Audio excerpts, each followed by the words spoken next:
Boa noite. Boa noite. Prazer.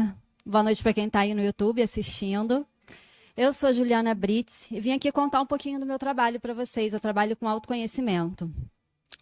Então, o que eu faço? Eu trago um divisor de águas para a sua vida. Meio pretensão falar assim, né? Mas mudou a minha vida. Então, eu tenho total confiança para falar isso aqui para vocês também. Como que eu faço isso? Eu auxilio vocês a elevar a consciência. E elevando a consciência, a gente consegue melhorar a qualidade dos sentimentos que habitam o nosso coração. Junto com isso, eu te ajudo a acessar pensamentos mais elevados. Isso tudo vai resultar numa experiência de vida muito mais equilibrada, muito mais saudável, muito mais feliz. Com certeza, vocês vão se relacionar muito melhor. Eu faço isso através das jornadas de autoconhecimento que eu promovo e também de um plano. Eu faço um plano individual de desenvolvimento para cada um e evito que você estresse por bobeira no dia a dia e vou falar de novo. Te ajuda a se relacionar muito melhor. E aí, para isso, para falar um pouquinho do meu trabalho, fazer uma introdução, eu trouxe um assunto que eu acredito que seja o maior desafio na vida de quase todas as pessoas: relacionamento. Quando a gente pensa assim, no trabalho, não são as nossas competências profissionais que estão em jogo, muitas vezes a competência profissional das outras pessoas, e sim o relacionamento com elas, né? A capacidade que as pessoas têm de tirar a gente do sério, aquilo que a gente queria falar e não conseguiu, ou que a gente falou de forma mais agressiva e a gente incomodou outra pessoa, a crítica que a gente recebeu e a gente fica ali, remoendo aquilo tudo. Muitas vezes também na família, não é o amor que está em jogo. Ninguém tem dúvidas do amor que sente pelos filhos, ninguém tem dúvidas do amor que sente pelo marido, pela esposa, sei lá, pelo companheiro, pelos pais. Mas, de novo, é a capacidade que eles têm de tirar a gente do sério, não tem? E a gente se irritar, e a gente brigar, e nem sabe por quê. Ui, foi mal. Bem, então por que, gente, que os relacionamentos são tão difíceis e tão importantes ao mesmo tempo? Porque a gente se conhece através dos relacionamentos. E se conhecer não é tão fácil assim, né? Às vezes tem dor no meio dessa história toda. Mas sim, a gente se conhece através dos relacionamentos. Como? Gente, os relacionamentos têm a capacidade de mostrar pra gente os nossos sentimentos. Não é verdade? E como é que a gente se conhece? Qual é a chave para entrar dentro da gente? Através dos nossos sentimentos. Então, nos conhecemos através dos nossos sentimentos e são os relacionamentos que provocam na gente os sentimentos o tempo inteiro. Vou fazer um exercício aqui com vocês. Queria que vocês pensassem, não precisam me responder verbalmente, mas pensa. Se nos últimos 14 dias, se quem quiser fechar o olho também, fica à vontade, alguém aqui... Eu quero saber se vocês entraram em contato com algum desses sentimentos que eu vou falar nesses últimos 15, 14 dias, enfim. Então, eu queria saber se, nesses últimos dias, alguém aqui se sentiu criticado. Se sentiu criticado e ficou incomodado com essa crítica que recebeu. Ou então, se sentiu em algum momento pouco amado. Pô, não fui amado como eu gostaria de ter sido. E isso me doeu, me incomodou de alguma forma. Ou sem reconhecimento. Pô, eu faço, mas eu acho que eu não tenho reconhecimento pelo que eu faço. Falta de valor. Pô, eu contribuo, eu faço, aconteço, às vezes eu contribuo financeiramente, trabalho pra caramba, mas acho que, no fundo, eu não tenho valor. Eu não sou valorizado como eu gostaria de ser. Sem atenção. Poxa, não tive a atenção que eu gostaria de ter tido naquele momento. Sem propósito. Ou... será que em algum momento vocês se compararam ou foram comparados a alguém nesses últimos dias e aí isso incomodou de alguma forma? Se sentiram inseguros? Poxa, eu queria dar aquele passo, eu queria fazer aquela história ali, mas senti que faltou segurança para mim. Ou se sentiram sem liberdade, com a liberdade tolhida de alguma forma, machucado, traído, enganado, insignificante? Não precisam me responder, mas só pensem. Será que alguém entrou em contato com algum desses sentimentos? Bem, vou fazer mais uma pergunta para vocês. Quem aqui atribuiu motivo ou a culpa desses pensamentos e sentimentos a uma outra pessoa. Foi o outro que me fez me sentir assim. Eu quero dizer para vocês que eu entendo. Eu entendo, eu acolho, eu reconheço a dor de vocês, a tristeza. Eu também me sinto assim várias vezes. A inveja, muitas vezes, a raiva, o abandono. Eu entendo. Mas, e se eu disser para vocês que toda vez que alguém provoca esse tipo de sentimento na gente, é como se essa pessoa estivesse falando assim, dá uma olhada aí, tá machucado, você tem que cuidar. Porque de que outra forma a gente ia conseguir ver um machucado se a gente não sentisse ele? Imagina seu braço ali no fogão pegando fogo, de repente você pegou fogo inteiro, se você não sente, e acabou, morreu. Né? A gente precisa sentir o machucado, a gente precisa ver que o machucado está ali para que a gente possa cuidar, colocar um curativo, cuidar desse machucado. Né? Então é como se essa pessoa estivesse falando, está machucado aí, dá uma olhada, olha aí. Só que no dia a dia, gente, a gente vive no automático, na correria do dia a dia, na confusão, né? E a gente vive sem perceber, sem entender nada disso, cada um com um garfinho na mão, espetando o outro e sendo espetado o tempo inteiro, né? E irritado e brigando, sem saber o que está por trás dessa história toda. Então, vou dar um exemplo assim básico para vocês. Sei lá, meu marido foi ao mercado. E aí, quando eu vejo que ele vai ao mercado, eu falo, Vitor, compre aquele chocolate que eu gosto. Aí, ele volta do mercado, eu vou lá, esqueceu o meu chocolate. Me dá uma raiva na hora. Eu falo, poxa, na boa, só te pedi uma coisa. Te pedi um chocolate, você não trouxe meu chocolate. Poxa vida, aí na hora que eu reclamo, ele fica com raiva. Fala sério, eu fui no mercado, eu comprei tudo que tinha que comprar, eu carreguei sacola, eu fiz tudo, eu esqueci um chocolate, você tá reclamando, tá brigando aí comigo? E a gente às vezes fica brigando, essa briga aumenta e depois não sabe nem por que tá brigando mais. E aí, se a gente pudesse colocar uma lente aí para ampliar a consciência dentro disso tudo, talvez, no momento que eu olho, que eu vou com a expectativa que eu vou receber meu chocolate, que eu vejo que ele não trouxe chocolate, o que que vem? Uma sensação de que eu não sou importante, de insignificância. Só que isso é meio inconsciente, eu não tenho noção de que isso está acontecendo comigo. Por quê? Porque talvez ele tenha ativado naquele momento um gatilho ali emocional de que, não sei, meus pais, alguém, quem cuidava de mim na infância, talvez não levava muito em consideração aquilo que eu queria. E eu me sentia menos importante naquele momento. E toda vez que eu me sentia assim, na vida adulta hoje, esse gatilho é tocado e a raiva vem, ou a sensação de abandono, e eu vou reagir de alguma forma. Mas isso não acontece só comigo, acontece com ele também.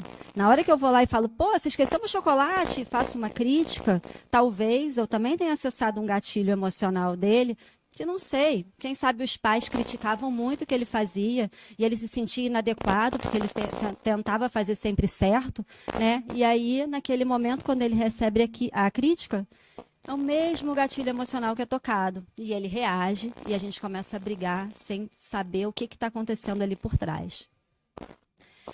Se cada um entendesse os desejos por trás das nossas emoções, seria mais fácil expressá-los, em vez de ficar discutindo por causa de chocolate, não é verdade?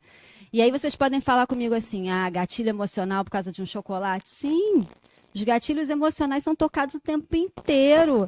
Família, trabalho, na rua, no trânsito, em qualquer lugar, toda vez que a gente se irrita, é porque foi um espelho, é porque tocou alguma coisa da infância. Não é isso que a gente faz na terapia?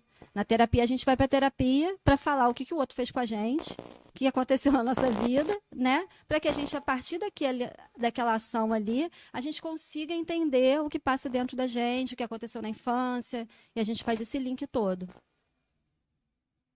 E aí vocês podem estar falando aqui para mim, legal, entendi, mas no dia a dia eu não sei identificar isso não. No dia a dia, a hora que vem, a raiva sobe, a sensação de tristeza vem e eu não consigo, eu não sei, como é que eu faço isso? Funciona assim para a maioria das pessoas.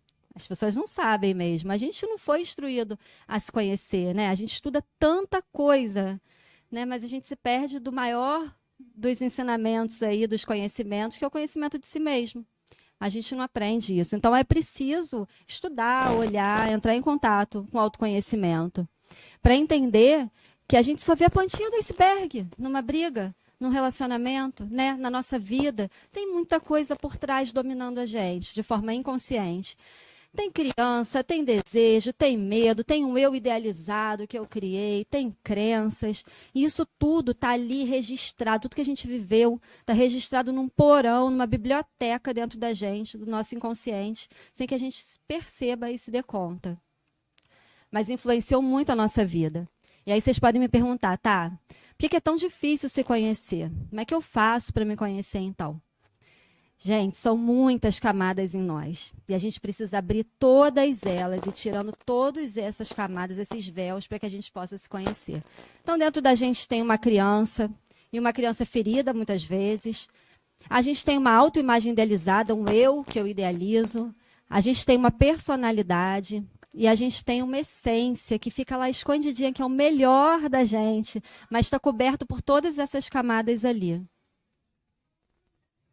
Bem, eu queria aqui falar sobre todas essas camadas com vocês, é o que eu faço nas minhas jornadas, mas aqui é se vira nos 15, né? Agora eu soube que tem um pouquinho mais de tempo, ainda bem. Então, vou fazer um resumão rápido, falar aqui de forma mais rápida, mais ou menos como é que a vida acontece, né?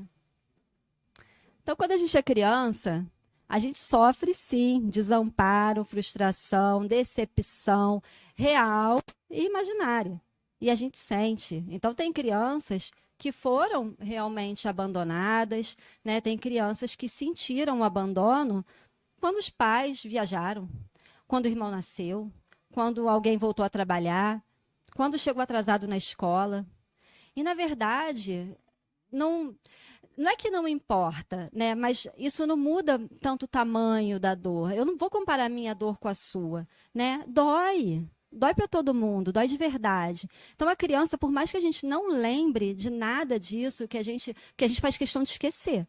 Né? O que doeu na infância, essa criança ferida, frágil, a gente não quer entrar em contato com ela, mas ela está ali, no nosso inconsciente e dominando a nossa vida na maioria das vezes. Né? Mas a gente sofreu, sim. Por mais que a gente não lembre, todos nós sofremos desamparo, rejeição, frustrações na infância. Eu sofri, vocês sofreram, nossos pais, nossos avós, bisavós, meus filhos. E isso faz parte do nosso desenvolvimento. Está tudo bem. Não tem culpado, não tem certo, não tem errado. Tem que. Isso faz parte do meu desenvolvimento e eu preciso disso para crescer e evoluir. Então, é mais ou menos assim. A criança tem uma frustração. Essa frustração ela vai gerar um medo. E esse medo vai gerar um desejo. Então, se faltou para mim amor na infância, se eu acho que eu não fui tão amada quanto eu gostaria de ter sido, eu tenho um desejo louco de ser amada. E eu vou para a vida procurar o amor. Né? Eu vou com esse desejo para a vida, eu quero o amor. Se faltou segurança para mim, acho que a minha infância, eu não tinha autoridades bem definidas, faltou segurança para mim, hoje eu me sinto tão insegura. O que acontece? Eu vou para a vida com desejo de segurança e eu vou buscar a segurança fora. Isso acontece com tudo. Valor eu vou buscar fora. Né? Tudo que faltou na infância, a gente vai para a vida adulta com desejo de buscar. Só que o que acontece? A gente usa estratégia errada para buscar o que faltou a vida inteira. Porque é aí que o outro entra na nossa vida. A gente acredita que é o outro que vai entregar para a gente aquilo ali que faltou, né? E aí os relacionamentos ainda têm um peso muito maior por conta disso. Porque a gente acha que o outro tem que dar para a gente aquilo que a gente não tem, que está faltando. E aí quando eu não consigo aquilo ali, dói. Dói. Da mesma forma do chocolate. Se eu acho que eu não era valorizada, ele esqueceu meu chocolate, dói na hora. Eu, sem consciência nenhuma, nosso trabalho é ampliar a consciência, para quando isso aconteça, falar, opa, tá tudo bem, calma aí, ó, né? E cuidar da gente. Mas sim, se a gente não tem consciência disso, se a gente não sabe, o que faltou, quando o outro não me dá, dói de verdade.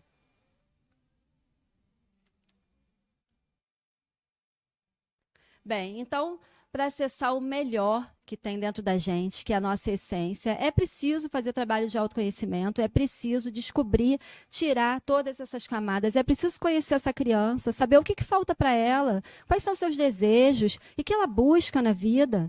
Né? É preciso entender que imagem é essa que eu criei para mim, que dessa forma eu sou digno de amor, de aceitação, de valor. Que personalidade é essa que me domina, que me deixa engessado aqui, né? Tentando corresponder a uma imagem que eu criei e a uma criança ferida que está gritando aqui dentro de mim o tempo todo. E quem é a essência? Que é o melhor que eu tenho para entregar, né? Bem, é aí que eu entro. Então, o que eu faço? Eu promovo jornadas de autoconhecimento através de uma ferramenta que mudou a minha vida, que é o Enneagrama.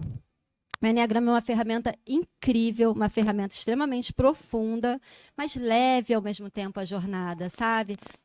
E a gente consegue, através do Enneagrama, conhecer 9 personalidades numa primeira jornada. O Enneagrama é uma ferramenta incrível, porque além dele te dizer a sua personalidade, ele vai te dar os caminhos de transformação que você vai fazer para encontrar a sua essência, né? E para o caminho da essência. Mas, a princípio, ele consegue te mostrar 9 personalidades e funciona como uma chave para entrar na gente. Sabe aquilo tudo? Não sei quem é minha criança, não sei quem é meu eu idealizado, não sei que personalidade é essa que eu lido com a vida. O Enneagrama vem como uma chave para entrar dentro da gente. Por quê? Porque através do nosso comportamento, a gente consegue ver ali a motivação que está por trás. O que me motivou, ou que me motiva na vida, a agir dessa forma? E aí eu entendo o que faltou para mim na infância. Tudo isso na mesma jornada. E ele te mostra os caminhos de transformação para que você acesse a sua essência, né? O melhor de você ali dentro. Então, é como se a gente entrasse numa casa redonda, tá, o Enneagrama. Porque o que aconteceu com a gente? A gente passou a enxergar a vida de uma forma só. A gente acredita que o que faltou a gente vai buscar, a gente tem o eu idealizado e a gente precisa corresponder àquela expectativa. Então, a gente enxerga a vida de forma extremamente engessada, como se a gente estivesse numa janelinha só vendo a vida. Vou dar um exemplo. Na hora que você vê o jeito que a outra pessoa pensa, o que você faz? Fulano é maluco. Olha o que ele fala, o que ele pensa, olha como é que ele age, né? Eu tenho uma amiga que, quando nossos filhos eram pequenos, ela me criticava que eu dava picolé para eles na praia. Tudo bem, na visão dela, eu era doida de fazer aquilo, né? E na minha visão, ela que era de não dar. Então, a gente enxerga a vida, assim, numa janelinha muito estreita. Através do Enneagrama, a gente consegue entrar nessa casa e ver várias formas diferentes de ver a vida. O que isso faz com a gente? Além da gente se conhecer, né, e caminhar rumo ao desenvolvimento, traz uma compaixão e um respeito muito grande pelas outras pessoas. Porque você entende que por trás daquela agressividade tem uma dor, que por trás daquele medo tem uma dor, né? Então, quando as pessoas lidam com você no dia a dia, seja na empresa, seja na família, seja na rua, você tem muito mais compaixão, um olhar menos crítico para as pessoas. Isso te ajuda a se relacionar muito melhor. Então, onde que esse trabalho pode ser feito? Esse trabalho pode ser feito de forma individual. Vocês podem, eu quero me conhecer e vou entrar na jornada para fazer. Ele pode ser feito numa família, porque acaba que é inevitável. A gente encontra dentro da jornada as pessoas que a gente convive, né? Ninguém pode dizer, fulano tem aquela personalidade. Só a própria pessoa pode dizer, porque só ela sabe o que está por trás do comportamento dela, né? E da criança, tudo mais. Mas é inevitável a gente olhar e falar, minha mãe, né? Meu filho, lá em casa todo mundo é número já. Eu sei, todo mundo, não tem como, é inevitável. Né? Então, filhos, imagine entender o que o filho quer por trás. Nossos filhos são tão diferentes, né? Porque na mesma situação que viveram, cada um enxerga de um jeito a vida. Então, eles trazem personalidades diferentes. E poder entender a necessidade, os desejos de cada um e poder atender e ajudar eles a se desenvolverem, nossa, é um ganho imenso em famílias. Nas organizações, imagina, as equipes, os times, os colaboradores, a gente conseguir trabalhar o relacionamento e muito mais respeito entre as pessoas, entendimento e até saber, nossa, fulano é ótimo nisso, porque ele tem um olhar para isso aqui, né? Nas escolas. Imagina os professores entendendo as suas próprias dificuldades e desafios, né? E das crianças que eles trabalham. Benefícios, nem sei se eu preciso falar. Melhora dos relacionamentos interpessoais é gigante. Crescimento pessoal, desenvolvimento, autorresponsabilidade. O outro não tem nada a ver com isso, tudo é meu, né? E olhar para isso com muita aceitação, muita amorosidade. É uma transformação na sua vida, de verdade. Aqui tem uma brincadeirinha, claro. Seria um retrato de níveis médios de consciência. E aí tem aqui, alguém consegue se descobrir aqui no meio dessa mesa? Não sei se a gente tem tempo para poder parar aqui.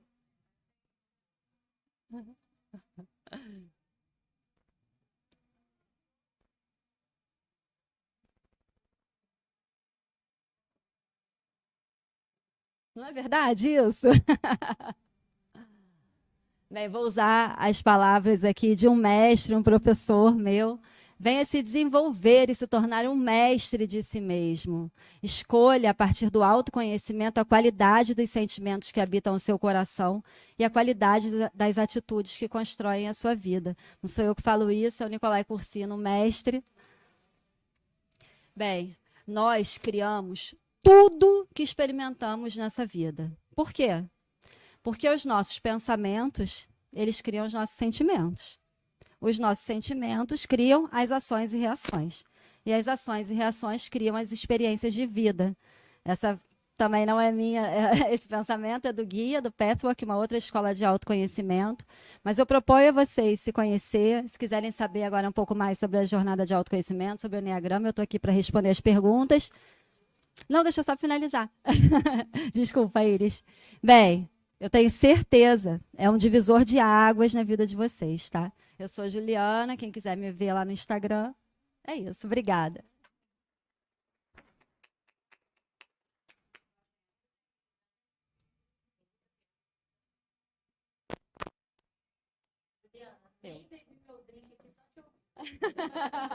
Obrigada. Obrigada.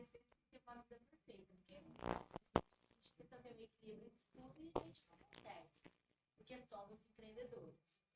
Aí uma pergunta, todo mundo se estressa com o marido, né? Principalmente quando ele fala que não é crítica e a gente recebe como é crítica, como crítica. Aí, como você trabalha isso? Existe um gap entre ele falar e aquele desequilíbrio que vem de repente, pá, né? O que você faz? Você não precisa responder agora, mas você consegue... Eu não lembro. Acho que tá sim. Agora tá.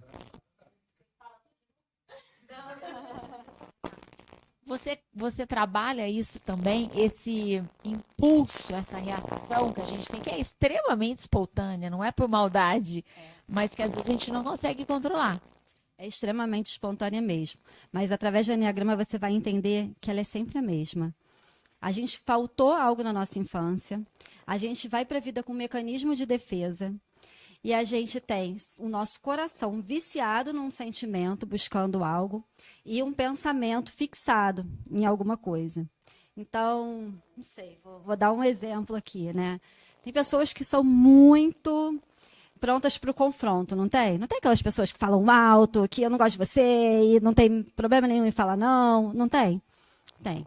Então, através dessa ferramenta, a gente consegue olhar para essa criança.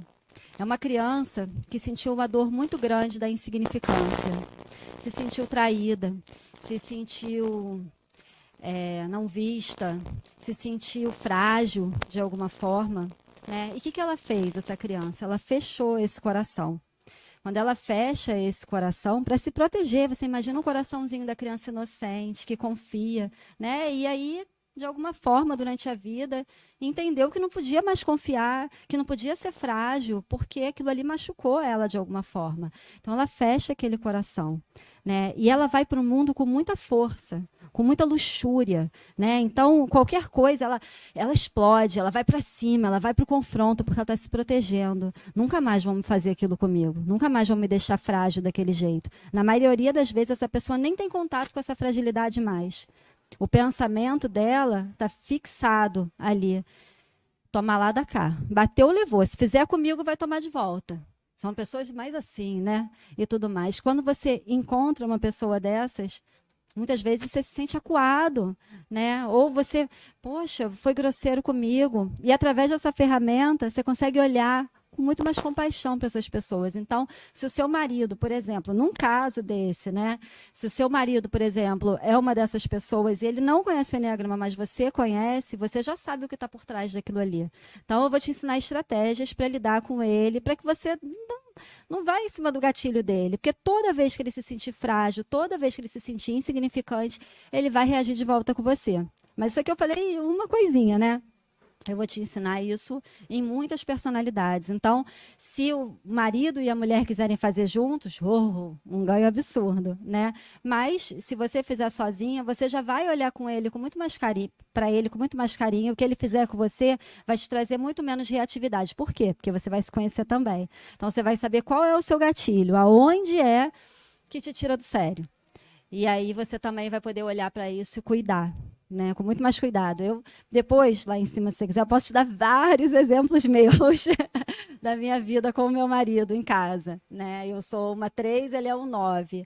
Então, a gente sabe direitinho e a gente pode acolher. Às vezes, é claro, a gente oscila na nossa consciência. Né? Às vezes a gente chega em casa cansado, estava no automático de alguma forma.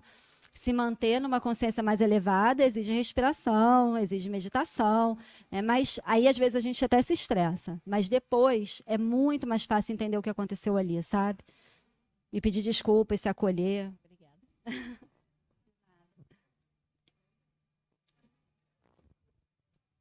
Eu te respondi. Eu queria fazer uma pergunta. Queria saber como é o processo. São dias, meses, horas, assim. Boa, não falei, né? Fiquei curiosa. É verdade. Essa primeira jornada eu chamo de A Descoberta. Qual o objetivo dela? Olhar para ela e falar: epa, eu penso assim e eu sou assim. Né? E meu filho é assim, e meu marido é assim. Então, é a descoberta, é descobrir as personalidades. Então, é uma jornada que ela é muito descontraída, ela é muito leve, mas ela alcança espaços bem profundos. Eu trago música, que representa aquela personalidade, figura de animal.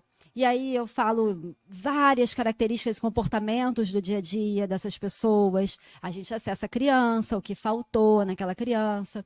Aí a gente vê todas as camadas do eu idealizado até a essência, os mecanismos de defesa, enfim. Essa jornada dura 10 horas.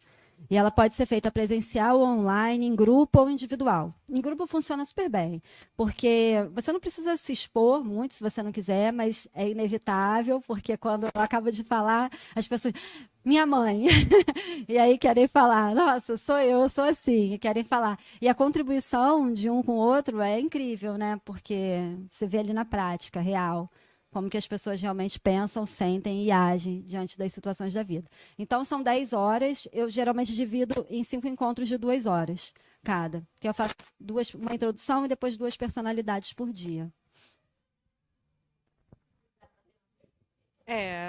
Dá. É o caminho, né? Gente, alguém mais tem dúvida?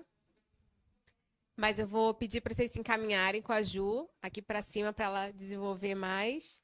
E daqui a pouco a gente vai assistir a Tati, tá bom? Obrigada, Ju. Muito obrigada.